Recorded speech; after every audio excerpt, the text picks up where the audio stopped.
الله الرحمن الرحيم ادعوني أستجب لكم آمنت بالله صدق الله العظيم وصدق رسوله النبي الكريم ونحن على ذلك لمن الشاهدين والشاكرين والحمد لله رب العالمين. اللهم صل وسلم على سيدنا ونبينا ومولانا محمد وعلى آل سيدنا ونبينا ومولانا محمد بعدد حسنه وجلاله. اللهم صل وسلم على سيدنا ونبينا ومولانا محمد وعلى آل سيدنا ونبينا ومولانا محمد بعدد حسنه وجلاله. وزيدان من برادران الإسلام میرے معزز مقرر مسلمان بھائی دوستوں اور بزرگوں اور اسلام کے غیور مسلمان ساتھیوں، رمضان المبارک کا دوسرا جمعہ ہے اور اللہ کا جتنا بھی شکر ادا کیا جائے کم ہے، نہ ہونے کے برابر ہے. یہاں تک کہ اللہ کی نعمتوں کا پوری زندگی انسان شکر ادا کرتا بھی رہے، پوری زندگی گزر بھی جائے، شکر کا جو شین ہے نا اس کا بھی وہ مقام نہیں پا سکتا. شکر بہت بڑی نعمت ہے. بہرحال اللہ کا ہر حال کا شکر بجا لانا مومن کی ایک سب سے بڑی صفات اور نشانی ہے. اللہ رب العالمین کے عبادات کو ہم بڑے کرتے ہیں، بہت عبادات کرتے ہیں. رمضان کے اندر تعلیم کا اہتمام، رمضان کے اندر قرآن کی تلاوت کا بھی اہتمام، رمضان کے اندر فرائض نوافل ہر ایک عبادت کا اہتمام ہے. لیکن اس عبادت کے بعد اللہ سے ایک اور بڑی نعمت ہے جس سے ہم بہت دور ہیں، جس کے اندر ہم بہت جلد بازی کرتے ہیں. قرآن کی تلاوت پڑھی، قرآن کی تلاوت کی، اس کے بعد قرآن کو بند کر کے رکھ دیا، نماز پڑھ لی، نماز کے بعد السلام پڑھا اور چلے گئے. ذکر و اذکار کیے، توبہ و استغفار کیے، گھر کے چلے گئے. فرمایا ادعونی استجب لکم. اللہ فرماتے ہیں تمام عبادتوں کے بعد، تمام ریاضتوں کے بعد، تمام اذکار کے بعد، تمام توبہ و استغفار کے بعد ایک چیز مجھے بہت پسند ہے، وہ ہے دعا. جب انسان دعا مانگتا ہے اللہ اس کی طرف پورے کے پورے متوجہ ہو جاتے ہیں. ایک عام سا بندہ پورے دن پورا مہینہ مزدوری کرتا ہے، لیکن جب تنخواہ کا وقت آتا ہے اگر وہ تنخواہ یوں چھوڑ کر چلا جائے، بتاؤ اس کے کام کو کوئی فائدہ ہوا نہ ہوا؟ اگر دیہاڑی پر کام کرنے والا مزدور پورے دن کام کرتا ہے اور دن کے آخری حصے میں اسے اس کا جو پورے دن کا نچوڑ ہے وہ نہ ملے تو بتاؤ اس کی مزدوری کا کوئی فائدہ ہوا نہ ہوا؟ اسی لیے فرمایا دعا الدعاء مخ العبادۃ. تمام عبادت کا مغز جو ہے وہ دعا ہے. انسان کا پورا جسم بنا ہوا ہے، اس جسم کا سارا دار و مدار دماغ کی طرف ہے. یہ سوچے گا تو دماغ سے، یہ کوئی کام کرے گا دماغ سے، اس کے پورے جسم، اس کی پوری باڈی حرکت کرے گی اس کے دماغ سے. دماغ مقلوب ہو جائے انسان کام نہیں کر سکتا.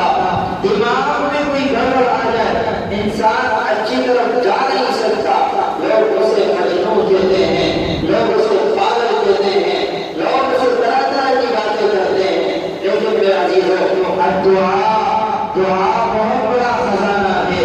اللہ کے بارگاہ میں جب ایک انسان ہاتھ اٹھاتا ہے اللہ رب العالمین فرشتوں کو حکم دیتے ہیں، اے میرے فرشتوں جاؤ میرا یہ بندہ کیا کہنا چاہتا ہے، کیا مانگنا چاہتا ہے، جاؤ اس کی دلی مراد جو ہے، یہ جو دل سے نکالنے والا ہے، اپنی زبانوں پر لانے والا ہے، اس زبان سے میری طرف یہ بات پہنچانا چاہتا ہے، اے میرے فرشتوں اس کی زبان کی حرکت سے بھی میرے لیے جو چاہے اسے عطا کرو۔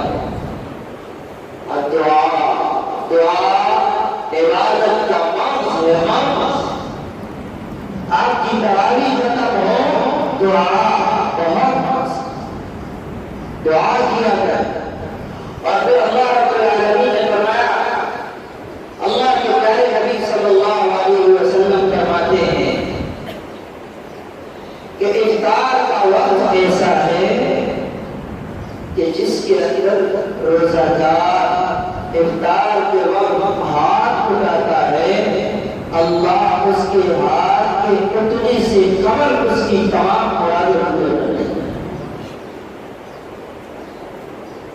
افطار بہت اللہ کی نعمتوں میں ایک سب سے بڑی نعمت افطار ہے۔ انسان پورا دن بھوکا پیاسا اللہ کے لیے رہا، پورا دن اس کے بھوک برداشت کیا، پورے دن وہ بیوی کے قریب نہیں گیا، تمام خواہشات کو اللہ کی رضا کے لیے چھوڑ کر افطار کا وقت آئے، وہ بادشاہوں کا بادشاہ، وہ شہنشاہ کونین، وہ رب ذوالجلال، وہ میرے اور آپ کا مولا، پورا دن اپنے بندے کو بھوکا پیاسا رکھے، ہو نہیں سکتا کہ بندہ پھر اللہ سے ایک افطار کے وقت اللہ سے دعا کرے، اے اللہ میری یہ مراد پوری کر دے، اے اللہ مجھے یہ عطا کر دے۔ ہو نہیں سکتا کہ اللہ عطا نہ کرے، بلکہ میرے اور آپ کے مانگنے کی دیر ہوتی ہے، ہم اللہ سے مانگنے کی کوشش کریں گے، ہم اللہ سے التجا کریں گے، ہم اللہ سے دعا مانگیں گے، اللہ ہمارے مانگنے سے قبل ہمیں سب کچھ عطا ہوگا۔ ایک مظلوم ہے، جب اس پر ظلم زیادہ ہو جاتا ہے اللہ اس کی دعا بہت جلدی سناتا ہے۔ مظلوم پر ظلم ہو جائے، اللہ کی طرف توجہ ہو جائے، اللہ اس کی دعا قبول کرنے میں دیر نہیں کرتے۔ اور ایک روزہ دار ہے، اور روزہ دار کے لیے جو اللہ کی بڑی نعمتیں ہیں، بڑے انعامات ہیں، بڑے اکرامات ہیں، بڑے اعزازات ہیں، بس اگر انسان صحیح طریقے سے سمجھے تب نا۔ ایک مرتبہ حضرت بلال حبشی رضی اللہ عنہ حضور علیہ السلام کی خدمت میں تشریف لائے۔ آقا علیہ السلام تمام صحابہ کے درمیان بیٹھے ہیں اور کھانا کھا رہے ہیں۔ حضور علیہ السلام نے حضرت بلال حبشی سے کہا، اے بلال آؤ آپ بھی ہمارے ساتھ کھانے پر بیٹھ جاؤ۔ حضرت بلال کہنے لگے رضی اللہ عنہ، یا رسول اللہ انا صائم، میں روزے سے ہوں۔ حضور علیہ السلام نے فرمایا، اے میرے صحابہ دیکھ لو بلال کتنا بڑا اعزاز والا ہے، ہم دنیا میں ہی اپنا رزق کھا رہے ہیں، بلال کو جنت میں اپنا رزق اللہ کے ہاں محفوظ کروا رہا ہے۔ اور پھر آقا نے فرمایا، بلال اور ایک روزہ دار جب تک بھوکا رہے، جب تک پیاسا رہے گا اللہ کے لیے، جب تک وہ افطار نہ کر لے، اس کے جسم کی، اس کے پورے باڈی کی ہر ایک ایک کونے سے جتنی بھی ہڈیاں ہیں، جتنی بھی ہڈی کی قسمیں ہیں، ہر ایک جگہ سے روزہ دار کی ہڈیاں اللہ کی تسبیح بیان کیا گیا۔ یہ تھوڑا نام ہے، زبان سے بھی اللہ کا ذکر ہو اور پھر ہمارے وجود سے، پورے جسم سے اللہ کی حمد و ثنا ہو۔ سبحان اللہ، اللہ کی نعمتوں کا ہم اندازہ نہیں کر سکتے، ہم اللہ کی نعمتوں کا اندازہ بالکل نہیں کر سکتے۔ ہاں اللہ نے فرمایا میری نعمتوں کا شکر لگا لاؤ، میں ان نعمتوں میں اضافہ کرتا چلا جاؤں۔ یہ اللہ ہے، اللہ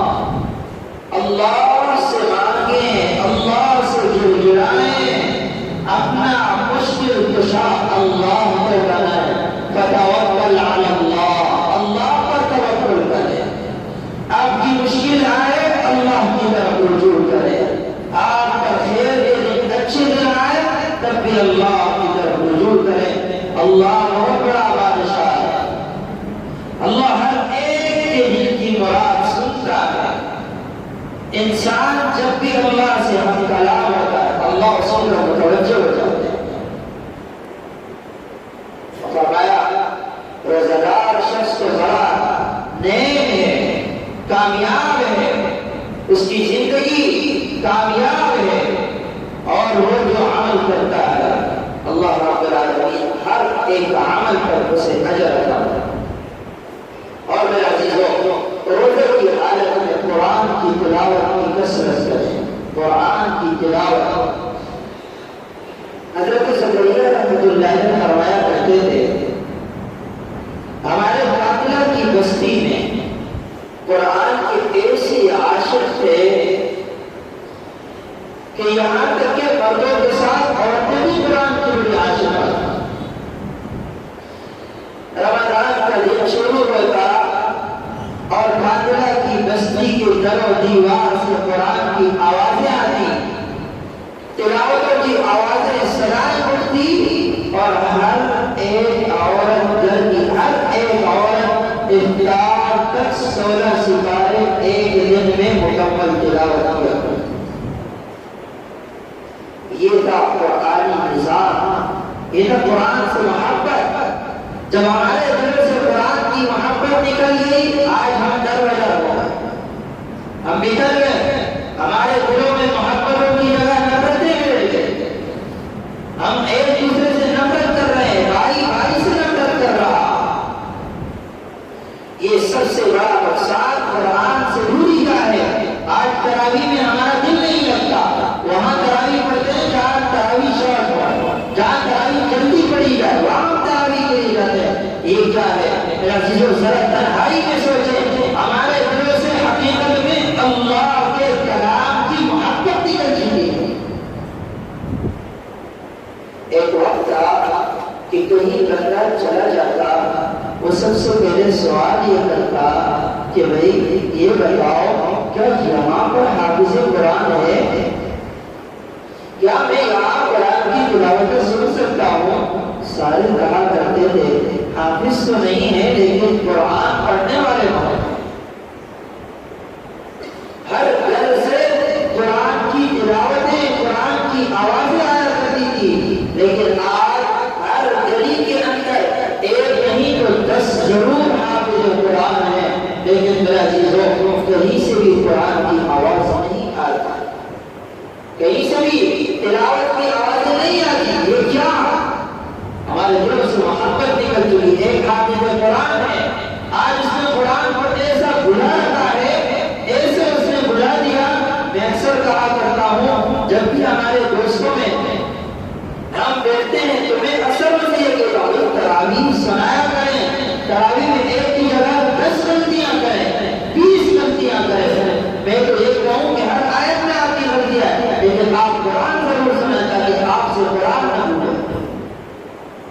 ہم قرآن بھلا بیٹھے ہیں، ہم سے قرآن نکل چکا ہے، ہمارے سینوں سے، ہمارے دلوں سے قرآن نکل چکا۔ لیکن میرا عزیزو قرآن سے محبت کرنے والوں کی مثال اللہ نے دنیا میں آج بھی زندہ ہے۔ عرب کی ایک خاتون بہت سخت بیمار ہو گئی، ہسپتال میں ایڈمٹ تھی، تقریباً 1 سال گزر گیا۔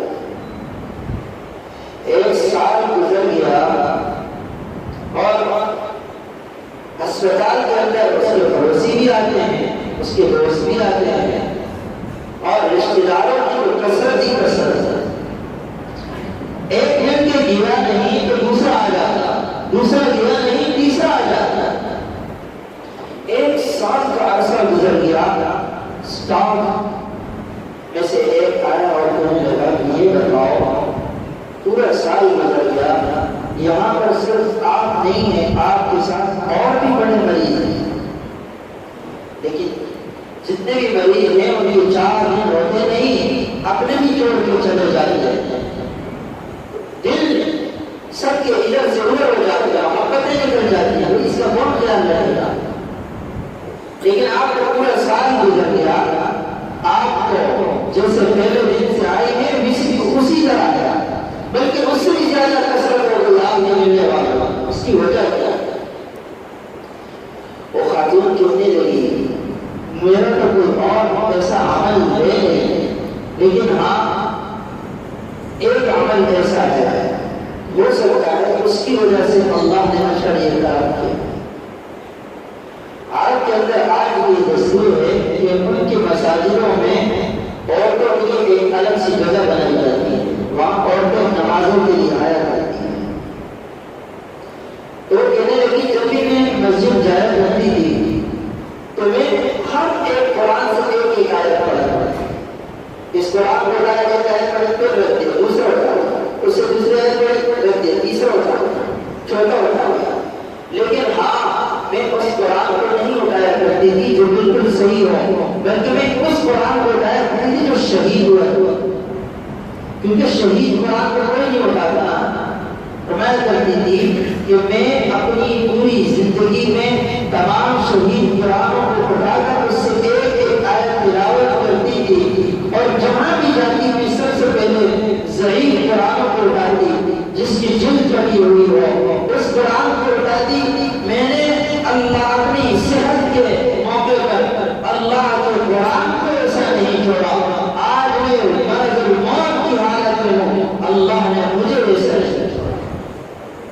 کیا قرآن سے محبت تھی نا، اللہ نے قرآن کی محبت دلوں میں اٹھائی، پھر اللہ رب العالمین جس سے محبت فرماتے ہیں اسے نہیں چھوڑا کرتے۔ قرآن کی تلاوت ہو اور اس کے بعد پھر دعا اپنی دعاؤں کو کثرت کرنا، دعا رات کی تنہائیوں میں دعا ہو۔ ہمارے نوجوانوں کی ایسی کثرت ہوا کرتی تھی، فرمایا ترکی کے اندر جب استنبول شہر میں جب خلافت عثمانیہ کی دور کی بات کر رہا ہوں، استنبول شہر میں حضور علیہ السلام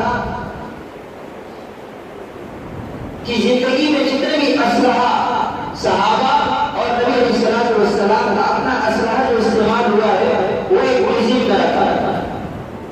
خلافت عثمانیہ کے دور میں پورے 24 گھنٹے اس مقام پر قرآن کی تلاوت ہوا۔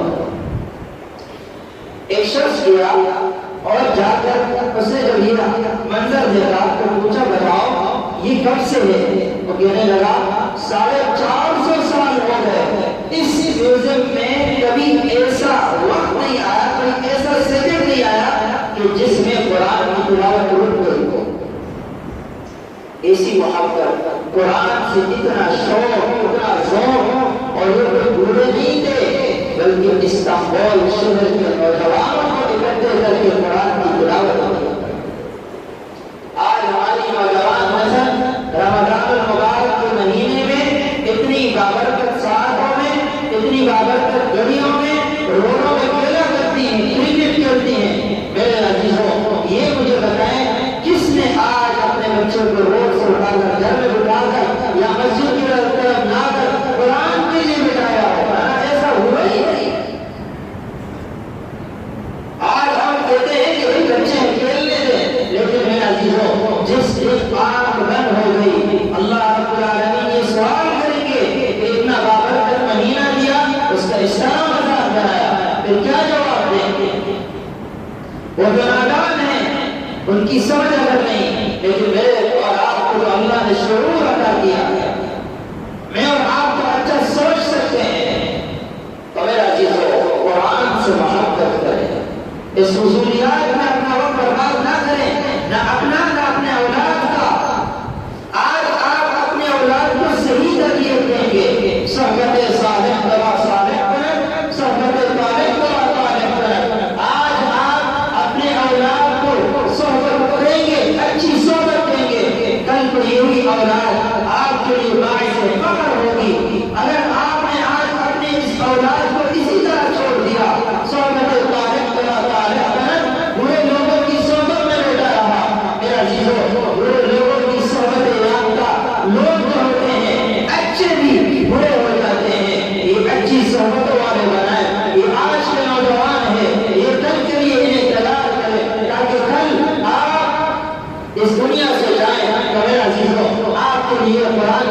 تلاوت کیا کریں۔ ایک بات کر کے اپنے بات ختم کرنا چاہتا ہوں۔ مولانا طیب قاسمی رحمۃ اللہ علیہ دارالعلوم دیوبند کے محتمل تھے۔ جب وہ نوجوان ہوئے تو ان کے والد گرامی مولانا قاسم نانوتوی رحمۃ اللہ علیہ وہ کہنے لگے، اے میرے بیٹے، یہ قرآن کو میں نے تیرے دل میں بٹھا دیا، مجھے حفظ کروا دیا، لیکن یہ حفظ جو ہے یہ میں نے اپنے لیے کیا۔ یاد تو تو نے کر لیا لیکن یہ حفظ میرے لیے ہے۔ قاری طیب قاسمی رحمۃ اللہ علیہ کہنے لگے، ابا جان یہ تو بتائیں، بات سمجھ میں نہیں آئی۔ کہنے لگے کہ جس دن میری آنکھ بند ہو جائے، جس دن میں دنیا سے رخصت ہو جاؤں، تو ہر روز صبح کے وقت ایک سپارہ میرے لیے تلاوت کر لینا اور مجھے ہی اس پورے تلاوت کا ثواب بخش دینا، صرف اس نیت سے میں نے تجھے حفظ کروایا۔ اور قاری طیب قاسمی رحمۃ اللہ علیہ فرمایا کرتے تھے کہ میری پوری زندگی گزر گئی، میرے پوری زندگی کے اندر کوئی ایسا دن نہیں آیا کہ جس میں میرے والد نے تو یہ وصیت کی تھی کہ بیٹا ایک سپارہ پڑھنا۔ میں نے اپنے والد کی وصیت کو قبول نہیں کر کے چپکر کیا، میں روزانہ 5 سپارے اپنے والد کے لیے تلاوت کرتا تھا۔ بتاؤ خوش نصیب ہے یا نہیں؟